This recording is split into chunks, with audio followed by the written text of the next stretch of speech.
And welcome back to our third lecture in Unit 3. We are going to talk about stoichiometry. Stoichiometry is the math that we're going to be doing a lot of with respect to chemical reactions. It's about the relationship between the different quantities of reactants and products. So you could say, given a certain amount of reactant, how much product could you expect to produce? So, for example, ammonia plus hydrogen makes, nitrogen plus hydrogen makes ammonia. It's a terrible two. I think it's very ugly. There we go. All right. So, if you have 5 moles of nitrogen, how much ammonia can you produce? We're going to ignore hydrogen for the moment. We're just going to say, if you have far more than enough, if you have excess hydrogen, you see that excess? Okay. So if you have 5 moles of nitrogen, how much ammonia can you produce? What is the maximum amount of ammonia? So here is the sort of math you're looking at for that. You have 5 moles of ammonia, and you're trying to find how many moles of, you have 5 moles of nitrogen, you're trying to find out how many moles of ammonia. Okay. So, stoichiometry just means you pull down the coefficients, and where you're going to is what goes on top. Okay. So you produce 2 moles of ammonia for every 1 mole of nitrogen consumed. And that's what this reaction up here tells us. 1 mole of nitrogen plus 3 moles of hydrogen produces 2 moles of ammonia. So that's a ratio, a relationship. You have 2 moles of ammonia produced for every 1 mole of nitrogen consumed. Which means that once we do our math, we can expect to produce 10 moles of ammonia. And notice, I kept track of my sig figs.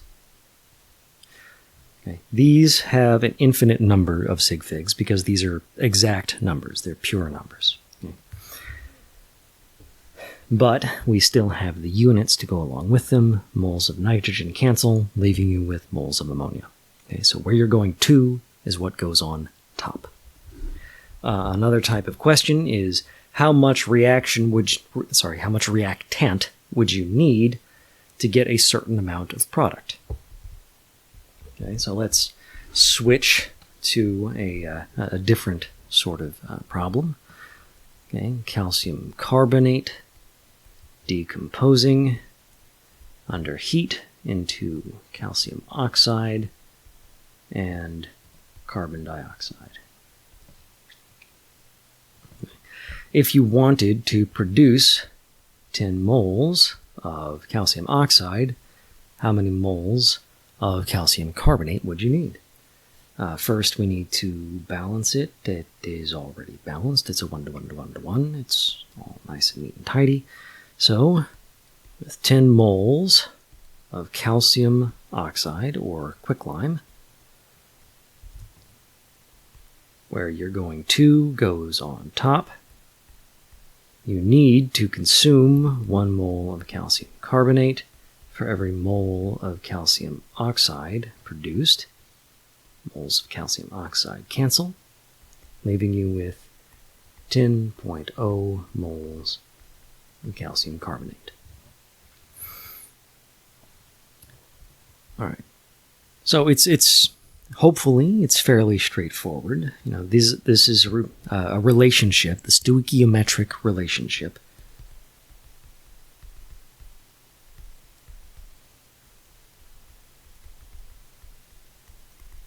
The stoichiometric relationship between any 2 substances. They can both be reactants, they can both be products, one can be a reactant, the other one a product. It doesn't matter. If they're in the same chemical equation like that, then you can relate them using stoichiometry. That's what stoichiometry is. It's the relationship between them. So, how much of reactant A do you need to completely react with reactant B? There's another type. Again, this is not exhaustive of all the kinds of problems we can do, but let's see. Let's do C6H12O6 plus oxygen O2, solid gas, goes to produce CO2 and H2O. 6, 6, 6. All right. How much oxygen do you need to completely react with 1.5 moles of glucose? So if we're starting with 1.50 moles of C6H12O6, you react that with oxygen, where you're going 2 goes on top, and you need 6 moles of oxygen for every 1 mole of glucose, which means you need 9.00 moles of oxygen. Moles of glucose cancels. Okay. So those are different kinds of stoichiometry problems. They can get more complex. They will get more complex. When you're doing stoichiometry problems, you need to convert to moles. I've been doing all my problems in moles so far, but in the future, I will be coming up with masses. Just give you a mass of some reactant or product and asking you to find the mass of some other reactant or product. What that means, given some two substances, A and B, they're part of some reaction, it doesn't really matter. Okay. If I give you the mass of, let's spell that out clearly. If I give you the mass of A and ask you to find the mass of B, first thing you do is you convert to moles of A.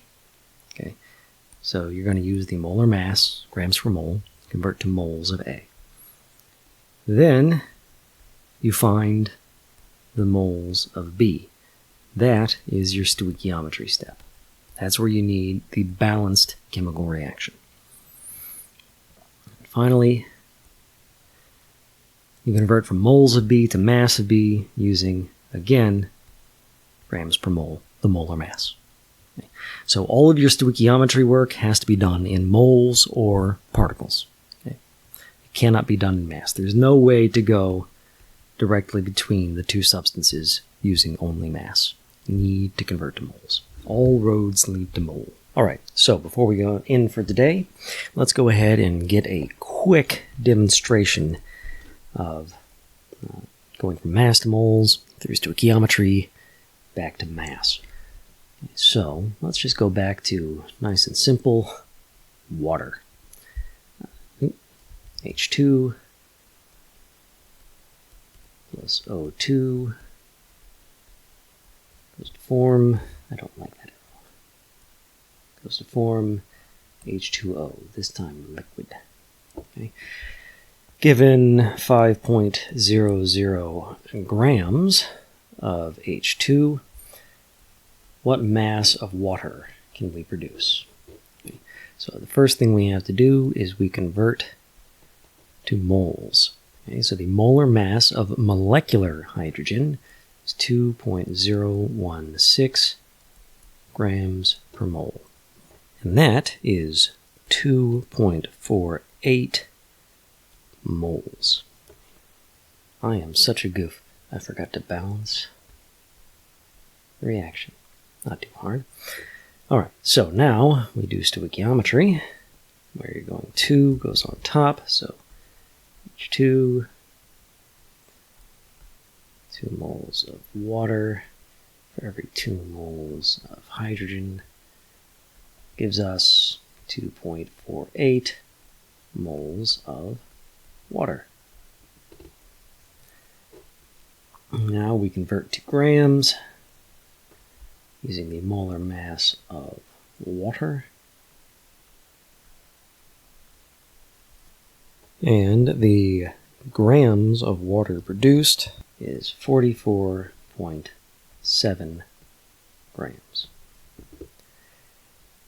You may be wondering, conservation of mass, how do we get from 5 grams to 45 grams? We added oxygen. That is the example I feel like running through for the moment. And that will do it for this first set of slides. I'll see you again in the next set of slides.